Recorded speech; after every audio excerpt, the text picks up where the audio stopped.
ሶሻሊዝም። ይህ ቃል ሲነሳ በአእምሮ ምን ይመጣል? አንዳንዶች ፍትሃዊና እኩል የሆነ ማህበረሰብን ሲያስቡ፣ ሌሎች ደግሞ ጭቆናን፣ ድህነትንና የአንድ ፓርቲ አምባገነንነትን ያስታውሳሉ። ይህ ቃል በዓለም ዙሪያ አብዮቶችን የቀሰቀሰ፣ መንግስታትን የገነባና ያፈረሰ፣ በሚሊዮኖች ህይወት ላይ ትልቅ አሻራ ያሳረፈ ርዕዮተ ዓለም ነው። ግን በእርግጥ ሶሻሊዝም ምንድን ነው? ከየት መጣ? ዋና መርሆቹስ ምንድን ናቸው? በስሙ የተመሰረቱ ስርዓቶችስ ለምን ተለያዩ? ሰላም ጤና ይስጥልን ውድ የዩቲዩብ ቻናል ቤተሰቦች፣ እንኳን ወደ ቻናሉ በደህና መጡ። በዛሬው ቪዲዮአችን በዓለም ላይ ካሉ እጅግ በጣም አነጋጋሪና አወዛጋቢ ርዕዮተ ዓለሞች አንዱ የሆነውን ሶሻሊዝምን ከሀ እስከ ፐ እንመረምራለን። ከንድፈ ሐሳባዊ መሰረቱ አንስተን በተግባር የታዩ ውጤቶቹን እንዲሁም በሀገራችን ኢትዮጵያ የነበረውን ገጽታ እናያለን። እስከ ቪዲዮአችን መጨረሻ ድረስ አብራችሁን ቆዩ፣ ምክንያቱም ይህ ቪዲዮ ስለዚህ ውስብስብ ርዕሰ ጉዳይ ያላችሁን ግንዛቤ በእጅጉ ያሰፋዋል። እንግዲያውስ ከመሰረቱን ጀምር። ሶሻሊዝም ምንድን ነው? በቀላሉ ሲገለጽ ሶሻሊዝም የምጣኔ ሀብትና የፖለቲካ ፍልስፍና ሲሆን ዋናው መርሁ የምርት መገልገያዎች በግለሰቦች ሳይሆን በማህበረሰብ ወይም በመንግስት ባለቤትነት ስር መሆን አለባቸው የሚል ነው። የምርት መገልገያ ስንል ምን ማለታችን ነው? እነዚህ ሀብት ለመፍጠር የሚያገለግሉ ቁልፍ ነገሮች ናቸው። ለምሳሌ ፋብሪካዎች፣ ማሽኖች፣ መሬት፣ የተፈጥሮ ሀብቶችና ባንኮች። በካፒታሊዝም ስርዓት ውስጥ እነዚህ ነገሮች በግል ግለሰቦች ወይም ኩባንያዎች እጅ ናቸው። ዋና ዓላማቸውም ትርፍ ማግኘት ነው። የሶሻሊዝም ደጋፊዎች ግን ይህ ስርዓት የሀብት ክፍፍልን ያዛባል፣ ጥቂቶች ሲበለጽጉ ብዙሃኑ ይበዘበዛሉ ብለው ይሞግታሉ። በሶሻሊዝም አስተሳሰብ የምርት መገልገያ በህዝብ ቁጥጥር ስር ሲሆኑ የሚመረተው ምርትም ሆነ የሚገኘው ሀብት ለግለሰቦች ትርፍ ሳይሆን ለመላው ህብረተሰብ ጥቅምና ፍላጎት ይውላል ይላሉ። ዋናው ግቡ የኢኮኖሚ እኩልነትን ማስፈን፣ የመደብ ልዩነትን ማጥፋትና ማህበራዊ ፍትህን ማረጋገጥ ነው። ይህ አስተሳሰብ እንዲሁ ከሰማይ የወረደ አይደለም። የራሱ ታሪካዊ ዳራ አለው። የሶሻሊዝም ሐሳብ ስር የሰደደው በ18ኛውና 19ኛው ክፍለ ዘመን በአውሮፓ በነበረው የኢንዱስትሪ አብዮት ወቅት ነው።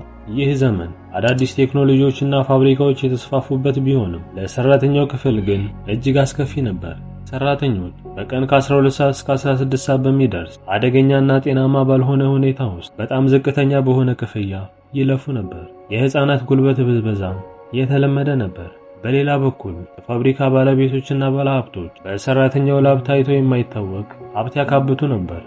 ይህን ከፍተኛ የሀብት ልዩነትና የሰራተኛውን መበዝበዝ የተመለከቱት አሳቢያን አማራጭ ስርዓትን መሻት ጀመሩ። ከመካከላቸውም ካርል ማርክስና ፍሬድሪክ ኤንግልስ ዋነኞቹ ናቸው። ማርክስና ኤንግልስ በ1848 ባሳተሙት የኮሚኒስት ማኒፌስቶ መጽሐፋቸው የሰው ልጅ ታሪክ የመደብ ትግል ታሪክ ነው ብለው ተከራከሩ። በዘመናቸው የነበረውን ትግልም በሁለት ዋና ዋና ክፍሎች ከፈሉት። ቡርዥዋ፣ የምርት መገልገያ ባለቤት የሆኑ ባለሀብቶች፣ ፕሮሌታሪያት፣ የራሳቸው ንብረት የሌላቸውና ጉልበታቸውን ሽጠው የሚኖሩ ሰራተኞች። ማርክስ እንደሚለው የካፒታሊስት ስርዓት በባህሪው በዝባዥ ስለሆነ ፕሮሌታሪያቱ በአብዮት ይህን ስርዓት በመገርሰስ የምርት መገልገያን በቁጥጥር ስር ያደርጋሉ። ይህ የሰራተኞች አምባገነንነት የሚባለው የሽግግር ወቅት ወደ መጨረሻው ግቡ ወደ ኮሚኒዝም ያመራል። ኮሚኒዝም ማለት የስልጣን የመንግስትና የገንዘብ አስፈላጊነት የሚጠፋበት ፍጹም እኩልነት የሰፈነበት ማህበረሰብ ነው በማለት ንድፈ ሐሳቡን አስቀመጠ። ይህ የማርክሲዝም ጽንሰ ሐሳብ ለቀጣይ የሶሻሊስት እንቅስቃሴዎች ሁሉ መሰረትና መነሻ ሆነ። እዚህ ላይ አንድ ትልቅ ነጥብ ማንሳት አለብን። ሶሻሊዝም ስንል አንድ ወጥ የሆነ ስርዓትን አያመለክትም። በማርክስ ጽንሰ ሐሳብ ላይ ተመስርተው ነገር ግን በተለያዩ መንገዶች የተተረጎሙና የተተገበሩ በርካታ ቅርንጫፎች አሉት። ከነዚህም መሃል ዋና ዋናዎቹን እንመልከት። አንደኛ፣ ኮሚኒዝም፣ ማርክሲዝም እና ሌኒኒዝም። ይህ ቅርንጫፍ በቭላዲሚር ሌኒን አማካኝነት በ20ኛው ክፍለ ዘመን መጀመሪያ ላይ ሩሲያ ስር የሰደደ ነው። ሌኒን የሰራተኛው አብዮት በራሱ ጊዜ እስኪመጣ መጠበቅ እንደሌለበት፣ ይልቁንም በሙያዊ አብዮተኞች የሚመራ አንድ ጠንካራ ፓርቲ ስልጣንን በመያዝ ሶሻሊዝምን መገንባት አለበት ብሎ ያምን ነበር። ይህ ስርዓት በአንድ ፓርቲ አምባገነንነት በመንግስት ቁጥጥር ስር ያለ ማዕከላዊ ኢኮኖሚና የግል ንብረትን ሙሉ በሙሉ በመከልከል ይታወቃል። የሶቪየት ህብረት፣ ቻይና፣ ምስራቅ ጀርመንና ሌሎችም የምስራቅ አውሮፓ ሀገራት የተከተሉት መንገድ ይህ ነበር። ሁለተኛ፣ ዲሞክራሲያዊ ሶሻሊዝም። ይህ አስተሳሰብ ደግሞ ሶሻሊዝምን ማምጣት የሚቻለው በአብዮትና በኃይል ሳይሆን በዲሞክራሲያዊ መንገድ በምርጫና በፓርላማ ውስጥ በመሳተፍ ነው ብሎ ያምናል። የዲሞክራሲያዊ ሶሻሊስቶች ግብ እንደ ትምህርት፣ ጤናና መሰረተ ልማት ያሉ ቁልፍ የኢኮኖሚ ዘርፎችን በመንግስት ቁጥጥር ስር በማዋል ነገር ግን የግል ንብረትና የገበያ ኢኮኖሚን በተወሰነ ደረጃ በመፍቀድ ፍትሃዊ ስርዓትን መገንባት ነው። ሶስተኛ፣ ማህበራዊ ዲሞክራሲ። ይህ ደግሞ ከዲሞክራሲ ሶሻሊዝም ጋር ቢመሳሰልም የካፒታሊስት ስርዓትን ሙሉ በሙሉ መገርሰስ ላይ አይደለም።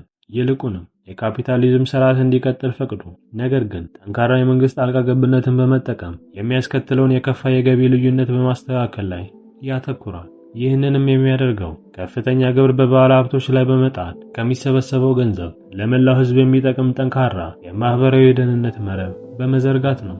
ለምሳሌ ነፃ የጤና አገልግሎት፣ ነፃ ትምህርት፣ የሥራ ጥቅማ ጥቅሞችና ጠንካራ የጡረታ ስርዓትን በመዘርጋት ነው።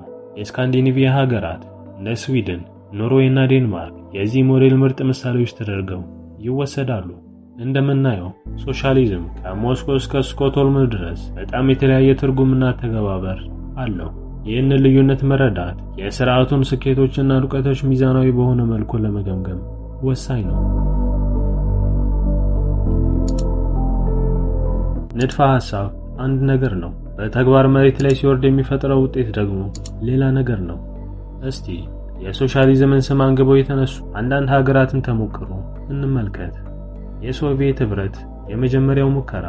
የሶሻሊዝም አብዮት ለመጀመሪያ ጊዜ የሆነው በ1917 በሩሲያ ነበር። በቭላዲሚር ሌኒን የሚመራው የቦልሼቪክ ፓርቲ ስልጣንን ሲቆጣጠር ዓለም ለመጀመሪያ ጊዜ የማርክሲስት ጽንሰ ሐሳብን ወደ ተግባር ለመቀየር የሚሞክር መንግስት አየች። ስኬቶች። በመጀመሪያዎቹ 10 ዓመታት ሶቪየት ህብረት አስደናቂ ለውጦችን አስመዝግባለች። ከፊውዳልና ኋላ ቀር የግብርና ሀገርነት በአጭር ጊዜ ውስጥ ወደ ኢንዱስትሪያላይዜሽን እና ወታደራዊ ኃያል ሀገርነት ተቀየረች።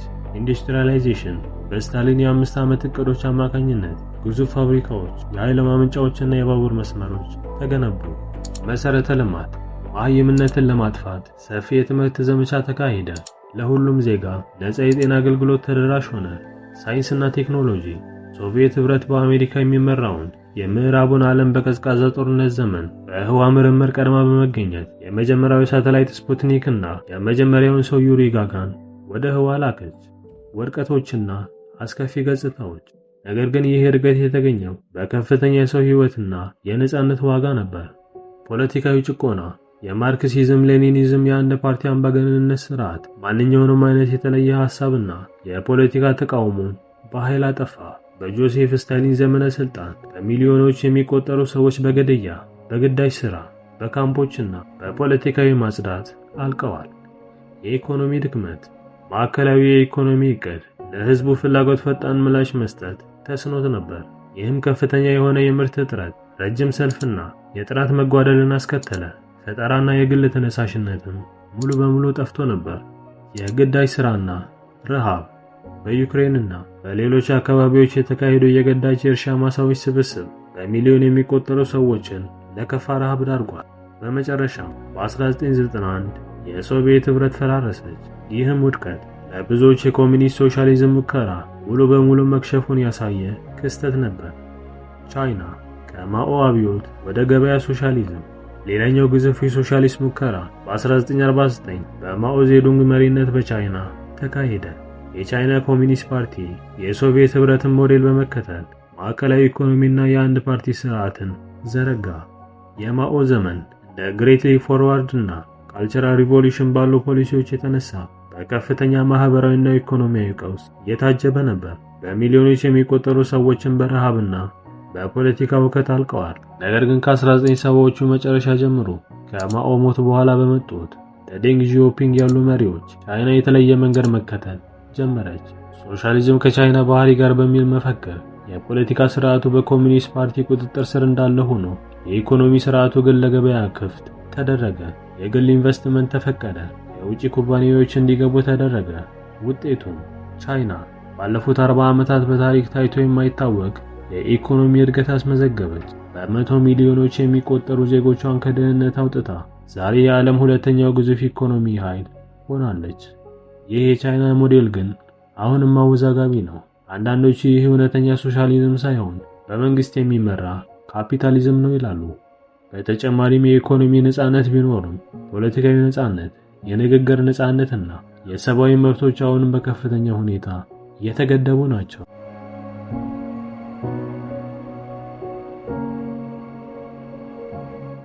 የሶሻሊዝም ነፋስ ሀገራችን ኢትዮጵያንም ሳይነካ አላለፈም። በ1974 ዓመተ ምህረት የቀዳማዊ ኃይለ ሥላሴን ስርዓት የገረሰሰው ወታደራዊ ደርግ ኢትዮጵያ ትቅደም በሚል መፈክር ስልጣንን ከያዘ በኋላ ብዙም ሳይቆይ የማርክሲዝም ሌኒኒዝምን ርዕዮተ ዓለም በይፋ ተቀበለ። ደርግ የሶሻሊስት ስርዓትን ለመገንባት በሚል የተለያዩ እርምጃዎችን ወሰደ። የመሬት ላራሹ አዋጅ በገጠር የነበረውን የፊውዳል የመሬት ይዞታ ስርዓት በመናድ መሬት የመንግስት ንብረት እንዲሆንና ለገበሬዎች እንዲከፋፈል ተደረገ። ይህ አዋጅ በመጀመሪያ በሚሊዮን የሚቆጠሩ ጭሰኞችን ነፃ በማውጣቱ ትልቅ ተቀባይነት ነበረው። የከተማ ቦታና ትርፍ ቤቶች የመንግስት ንብረት ሆኑ። የከተማ ቦታና የኪራይ ቤቶች ሙሉ በሙሉ በመንግስት ቁጥጥር ስር ዋሉ። ኢንዱስትሪዎችና የንግድ ድርጅቶች ወደ መንግስት ይዞታ ተዘዋወሩ። ባንኮች፣ ኢንሹራንሶች፣ ፋብሪካዎችና ትላልቅ የንግድ ድርጅቶች በሙሉ ብሔራዊ ንብረት ሆኑ። ውጤቶችና ውድቀቶች የደርግ ሶሻሊዝም ሙከራ ሀገራችን በታሪኳ አይታው የማታውቀው ከባድ ችግር ውስጥ ከተታት። የቀይ ሽብርና ነጭ ሽብር ዘመን ርዕዮተ ዓለሙን በኃይል ለመጫን በተደረገው ጥረት ደርግና ተቃዋሚዎቹ የፖለቲካ ቡድኖች ማለትም ኢህአፓና መኢሶን ባደረጉት ደም አፋሳሽ ትግል በ10 ሺዎች የሚቆጠሩ በተለይም ወጣት ኢትዮጵያውያን ሕይወት ጠፍቷል። በዚህም ሀገሪቱ በፖለቲካ ጭቆናና ፍርሃት ተዋጠች። የኢኮኖሚ ውድቀት ማዕከላዊ የኢኮኖሚ ዕቅድና የግሉን ዘርፍ ማጥፋት ምርትንና ፈጠራን ገደለ። የግዳጅ የእርሻ ማህበራት መመስረትና በመንግስት የሚወሰን የምርት ዋጋ የገበሬውን ተነሳሽነት አጠፋ። ይህም ለከፍተኛ የምግብ እጥረትና በ1984 እና 85 ለተከሰተው አስከፊ የረሃብ እልቂት ዋነኛ መንስኤ ሆነ። የእርስ በእርስ ጦርነት የደርግ ጨቋኝና ማዕከላዊ ፖሊሲ በተለያዩ የሀገሪቷ ክፍሎች የነበሩትን የብሔር ጥያቄዎችን አፈነ። ይህም የትጥቅ ትግሎች እንዲስፋፉና ሀገሪቱ ለ17 ዓመታት በዘለቀ ደም አፋሳሽ የእርስ በርስ ጦርነት እንድትታመስ አደረጋት። በ1991 የደርግ ስርዓት በኢህአዴግ በሚመሩ አማጽያን ኃይሎች ሲሆን የኢትዮጵያ የ17 ዓመት የሶሻሊዝም ሙከራ ፍጻሜውን አገኘ። ይህ ዘመን ለብዙ ኢትዮጵያውያን የጭቆና፣ የጦርነትና የድህነት ትዝታን ጥሎ አልፏል። እንግዲህ እንደተመለከትነው ሶሻሊዝም አንድ ገጽታ ብቻ ያለው ርዕዮተ ዓለም አይደለም። በአንድ በኩል እንደ ሶቪየት ህብረትና የኢትዮጵያ ደርግ ያሉ የኮሙኒስት አምባገነናዊ ሙከራዎች በፖለቲካዊ ጭቆና፣ በኢኮኖሚ ውድቀትና በሰብአዊ ቀውስ ተጠናቀዋል። እነዚህ ሙከራዎች ሶሻሊዝም የሚለውን ቃል ለብዙዎች ከውድቀትና ከጭቆና ጋር እንዲያያይዙት አድርገውታል። በሌላ በኩል እንደ ስዊድንና ኖርዌይ ያሉ የማህበራዊ ዲሞክራሲ ሀገራት የካፒታሊዝምንና የሶሻሊዝም ሐሳቦችን በማጣመር ጠንካራ የኢኮኖሚ እድገት፣ ከፍተኛ የህይወት ጥራትና ማህበራዊ ፍትህን በአንድ ላይ ማስኬድ ችለዋል። ታዲያ ሶሻሊዝም የወደፊት ዕጣ ፈንታው ምንድነው?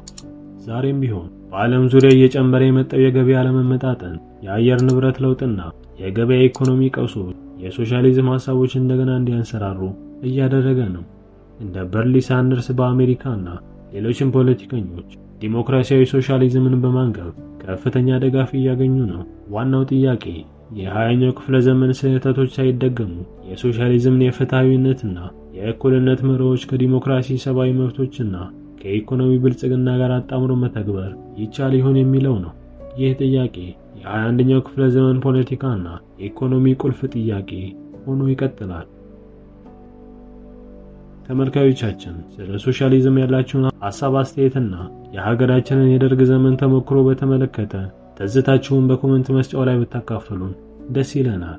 ይህ ቪዲዮ መረጃ ሰጪ ሆኖ እንዳገኛችሁት ተስፋ እናደርጋለን። ቪዲዮን ከወደዳችሁት ላይክ እና ሼር ማድረጉን እንዲሁም ለቻናሉ አዲስ ከሆኑ ቻናሉን ሰብስክራይብ ማድረጉን አይዘንጉ። በቀጣይ በሌሎች ቪዲዮዎች እስከነገናኝ ድረስ መልካም ሁሉ ተመኘን። ቻው።